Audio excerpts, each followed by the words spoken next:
Today we are plunging deep, really deep, into the suffocating summer heat and, well, the crystalline, detached mind of one of literature's most, let's say, confounding figures, Mersault. Mersault, the anti-hero, if you can even call him that, of Albert Camus' The Stranger, or L'étranger, yeah. Exactly. It's such a short book, isn't it? But wow, it packs a philosophical punch. Enough for, like, 1,000 university courses, I bet. It really does. And that brevity, that almost deceptive clarity of the prose, that's sort of where the philosophy is hiding in plain sight. For a lot of readers, Mersault comes across as just cold, a social misfit who, well, commits this terrible crime. Right. Our mission here, looking at the sources, is to try and get beyond that surface judgment. We want to examine him as maybe the living embodiment of a radical philosophical system. A system defined by what, exactly? It's all about sensation, physical presence, and this profound but very specific kind of indifference. And it's this specific sensibility that society finds so threatening, so monstrous, really. To the point they execute him more for his, like, emotional reality than the actual murder. Precisely. It becomes a trial of his soul, not just his actions. And that context is just so crucial, isn't it? We're not just reading a crime novel here. It's more like an application of the philosophy of the absurd. Exactly. Camus, who, let's not forget, nabbed the Nobel Prize for Literature in 1957. Right. He wrote this novel almost in tandem with his big essays, like The Myth of Sisyphus. So the novel gives flesh and blood, or maybe sand and sun, to those abstract ideas. Yeah. About meaninglessness, revolt. That's a great way to put it, yeah. If the universe offers no inherent meaning, if it's just silent and, indifferent, then how do you live authentically? And Mersault's answer is? He tries to answer it by living entirely in the immediate, the non-judgmental present. Every interaction, every moral failing in society's eyes, every moment of physical comfort or discomfort, it all becomes a test case. A test case for living without illusions, without purpose or pretense. Exactly, living in the raw sensation of the moment. Okay, let's start right there then. With sensation as the bedrock of his worldview, one thing the sources mention is the writing style itself. The translator apparently noted Camus used an American method. Yeah, that's right. Short, precise sentences.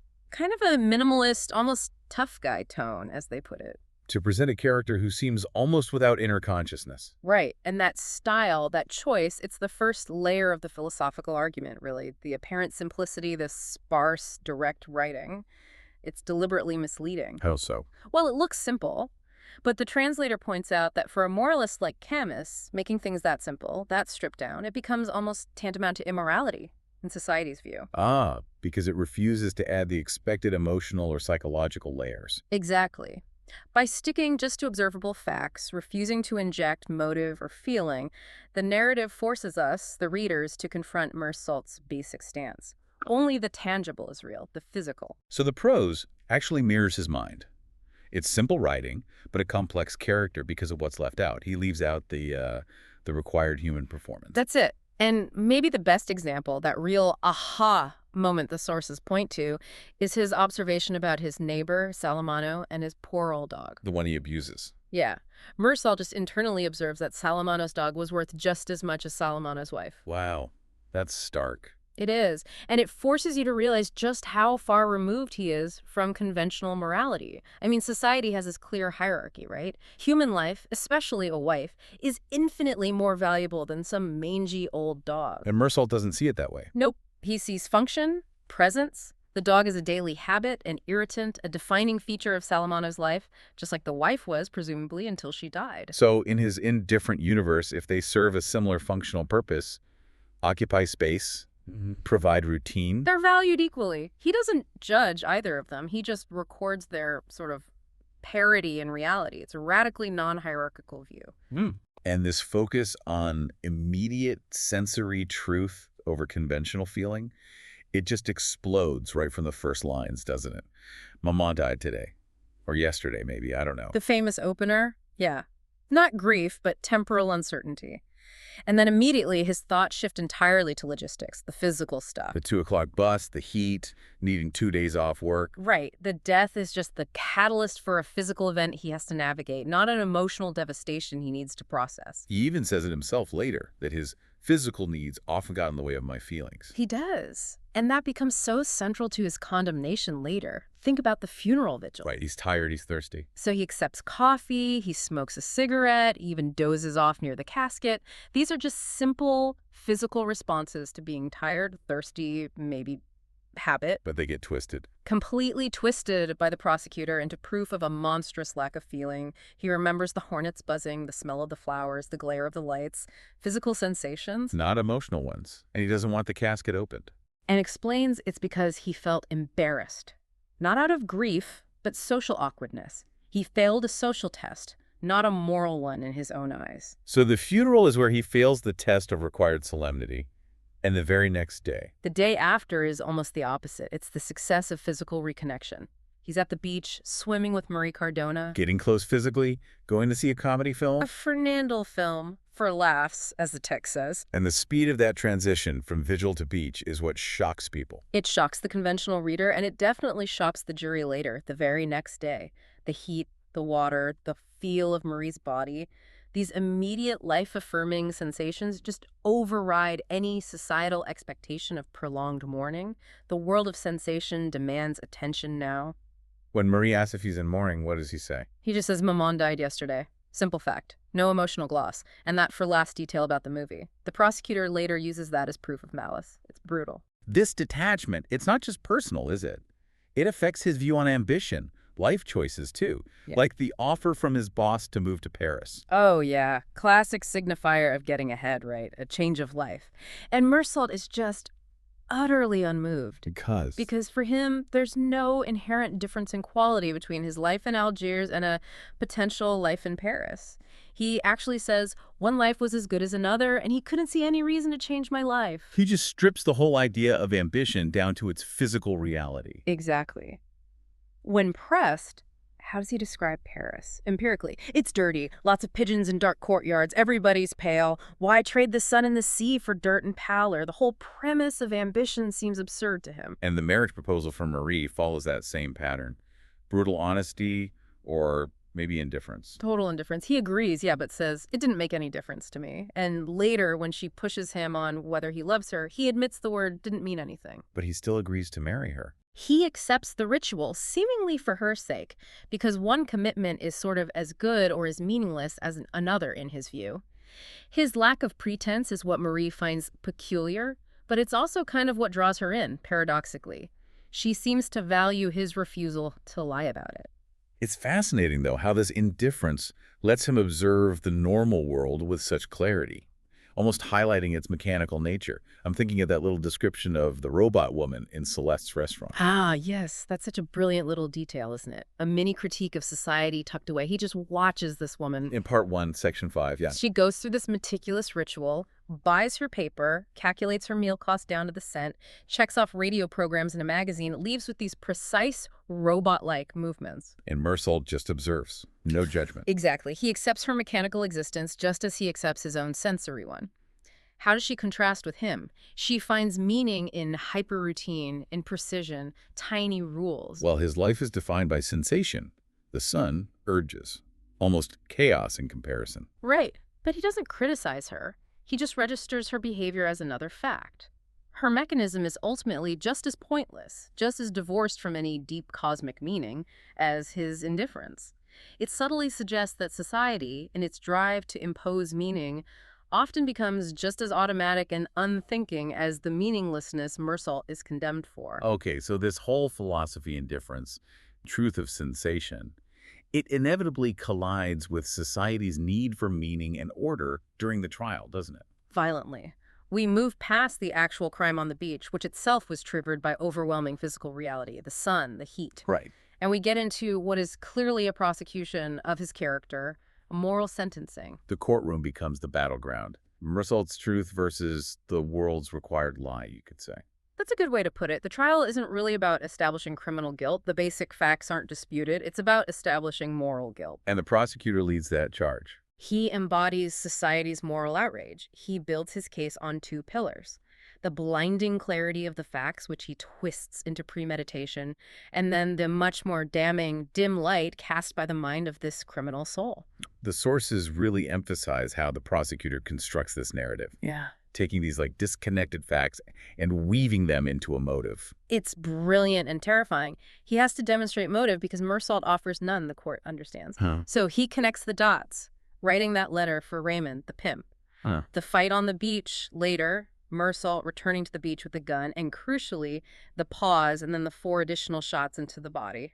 Turning it into a chain of logic. Yeah. Malicious logic. Exactly. Leading the jury to think he acted with full knowledge of his actions precisely because he's noted as being intelligent. His intelligence becomes proof of wickedness, not a mitigating factor. And the character assassination really ramps up with the witnesses from the funeral. The home director, the caretaker. Their testimony is almost entirely not about the murder, but about his behavior at the vigil. The lack of tears, the smoking, the coffee, not knowing his mother's exact age. This is the core of the moral inversion. The prosecutor hones in on the coffee. It's almost absurd, but he makes it work. How? He declares to the jury that a son should have refused the coffee offered beside the body of the one who brought him into the world. It's all about the expected performance of sacred grief. A performance Mersault failed because, well, he was thirsty. And then Marie's testimony comes in. Which just seals it for the prosecution. He confirms their liaison began the day after Maman died and that they went to see that comedy for laughs. That teal is used again. Weaponized again. After Marie testifies, the prosecutor just says dramatically, I have nothing further to say. That silence is devastating. He successfully painted Mersault's truthful, immediate actions as proof of profound moral rot. The murder now seems like the inevitable outcome. Which leads to that extraordinary moment in the final indictment. The prosecutor connects Mersault's lack of feeling for his mother to parricide. Yes. This is pure Camus, the philosophical core laid bare.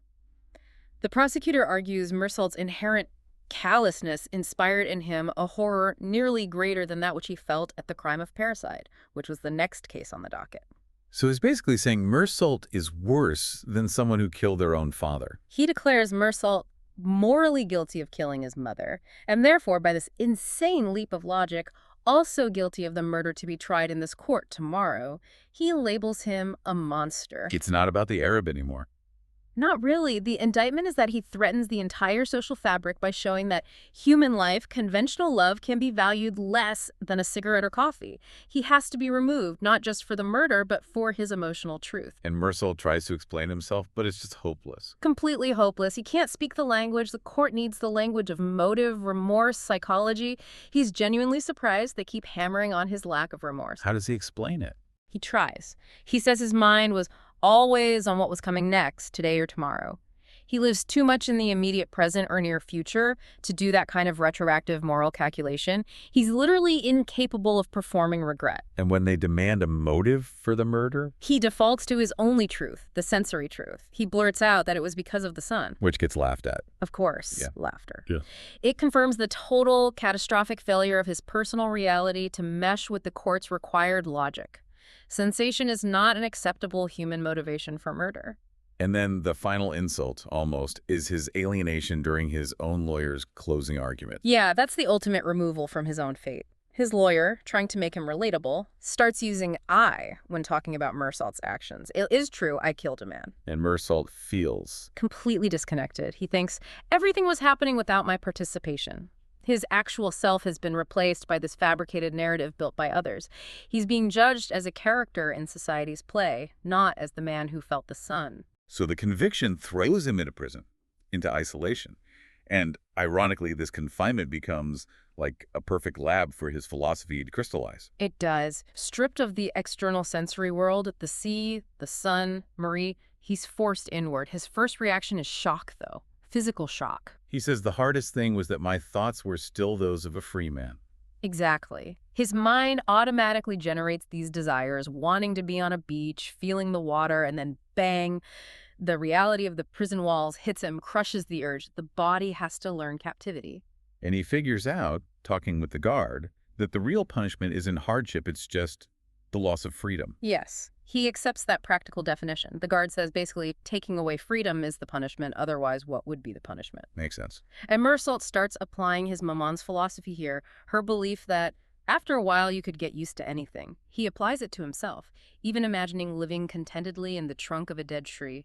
Total resignation to circumstance. But prison brings the threat of boredom, the void. And he develops this incredible technique to fight it. The memory exercise. It's amazing. It's really a philosophical act preserving sensation through detailed memory. He spends weeks just listing everything in his old room. Painstakingly, corner by corner. Every object, every texture, flaw, crack, chip, color, its history.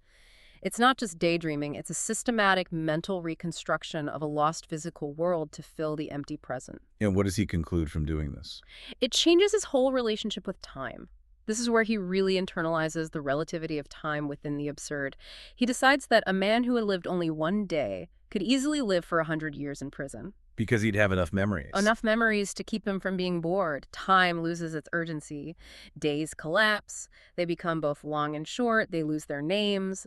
Only yesterday and tomorrow keep any real meaning for him. Life becomes this cycle within his memory in his cell. The sources also highlight that story he finds on a scrap of newspaper, the Czechoslovakian traveler. Ah, yes, the parable. He reads it over and over. It becomes incredibly important for understanding his final mindset. What was the story again? It's grim. A man comes back home rich after being away for years. He wants to surprise his mother and sister who run a little hotel. So he checks in without revealing who he is. They don't recognize him. They murder him in his sleep to rob him. Only later, when they find his papers, do they realize who he was, and then they kill themselves. It's a story about deception, basically. Exactly. And Mersault's conclusion is chillingly logical within his own philosophy. He thinks the traveler pretty much deserved what he got. Why? Because he played a game. Because he chose pretense. He created an artificial reality, and that artifice led directly to his death. Mersault, who's being condemned precisely because he refused pretense, refused to perform grief, ambition, remorse, sees the traveler's fate as confirming his own approach. Don't play games. Stick to the brutal truth. In a meaningless universe, why add layers of deception? It reinforces his rejection of society's required performance even as he faces execution. Which brings us to the final phase. As the execution approaches, he seems to reach this final clarity. But it involves rejecting hope, rejecting religion, especially in that confrontation with the chaplain. Right. His approach to his own death remains relentlessly pragmatic. He uses reason almost to try and neutralize the fear. He weighs his chances for appeal objectively. And decides it doesn't matter when you die. He concludes, it doesn't much matter whether you die at 30 or at 70, because, fundamentally, everybody knows life isn't worth living. If you accept that absurd premise, the timing becomes irrelevant. He tries to suppress the physical terror of losing maybe 20 more years by focusing on the inevitability of death itself, when and how don't matter. This resignation really clashes with the chaplain, doesn't it? Who represents that last push for meaning from society? Absolutely. The chaplain is the final attempt to impose solace, forgiveness, God, and Mersault just refuses to engage on those terms. He tells him flat out he doesn't believe in God, calls the topic unimportant. Saying he doesn't have time for things that don't interest him? I don't have the time to interest myself in what didn't interest me. It's futile because they're operating on completely different wavelengths. One physical, immediate, the other transcendental, abstract. And when the chaplain pushes him to repent, ask for forgiveness. Mersault insists his debt is paid. This is crucial. He tells the chaplain he isn't desperate, just afraid, and that he's settled the score. I was guilty, I was paying for it, and nothing more could be asked of me. He accepts the legal consequence without the moral judgment. But the chaplain keeps pushing, right? Suggesting Mersault needs to see God's face in the prison stones. That's the breaking point. That attempt to force a spiritual vision triggers something in Mersault. He counters the chaplain's abstract vision with his own intensely physical, secular one. The face of Marie. Exactly. The face he sought, the only real face for him, was as bright as the sun and the flame of desire, and it belonged to Marie. It's his ultimate declaration. His spirituality, if you can call it that, is rooted entirely in physical reality, desire, heat, life, not some divine promise. And this leads to that explosion, the blind rage. Yeah, grabbing the chaplain, shouting. It's his ultimate revolt, but it's fueled by conviction, not despair. It's described as cries of anger and cries of joy. Yeah. Joy from absolute certainty. He says, I was sure about me, about everything, surer than he could ever be, sure of my life and sure of the death I had waiting for me. The rage is the final, violent rejection of external meaning systems, replaced by his own raw, unshakable truth. And in that rage, he kind of levels everything, declares nothing matters because we're all elected by the same fate. Yes, he brings it all together. He restates his non-hierarchical view, Salamano's dog, worth as much as his wife. Everyone, the chaplain included, is equally privileged because death comes for all, making all chosen lives, faith, ambition, whatever, equally meaningless against the backdrop of the indifferent universe. The rage cleanses him. Washes him clean, rids him of hope, as the text says. And it's right after this, paradoxically, that he finds happiness. Profound, unsettling happiness. Rejecting hope is achieving peace for him. He opens himself completely to the gentle indifference of the world. Finding it familiar. He sees it as so much like myself, so like a brother, really. That final acceptance of the universe's utter lack of care is his ultimate comfort. It confirms his own lifelong indifference wasn't an aberration, but an echo of cosmic reality. I felt that I had been happy and that I was happy again. And then that final wish, Yeah. incredibly provocative. Oh, absolutely. Wishing for a huge crowd at his execution, greeting him with cries of hate. Right. Because their hatred validates his entire existence. Their need for moral outrage proves he was right to reject their rules, their performances. Their condemnation is the final, perfect affirmation that he lived and died authentically without pretense. A true, conscious exile in an absurd world. His death becomes the ultimate performance of his philosophy. So wrapping up this deep dive, Mirsalt's journey is really this intense philosophical expedition, isn't it? From being just a creature of sensation, heat, seas, sleep. To becoming a man who achieves this total, almost serene internal clarity. But only by systematically rejecting every societal ritual, every religious comfort, every abstract hope, by fully embracing the terrifying, indifferent silence of the universe. He finds peace only when he stops trying to translate his sensory truth into a language society can understand or accept. Exactly. The only thing that matters in his final analysis is that immediate physical reality, whether it's Marie's body, the sun on his skin, or the certainty of the guillotine. It's an authentic path, maybe, but radical, difficult, and deeply unsettling. Which leaves us, and you listening, with maybe this final thought to chew on, building on his acceptance of fate. He says, whether it was now or 20 years from now, I would still be the one dying. Time doesn't matter. If the universe really is silent and indifferent, if life has no inherent meaning or hierarchy, does Mirsalt's choice, his commitment to living purely for that immediate physical truth, his absolute rejection of all pretense, does that represent the most honest, albeit chillingly antisocial way to exist? A terrifying kind of authenticity.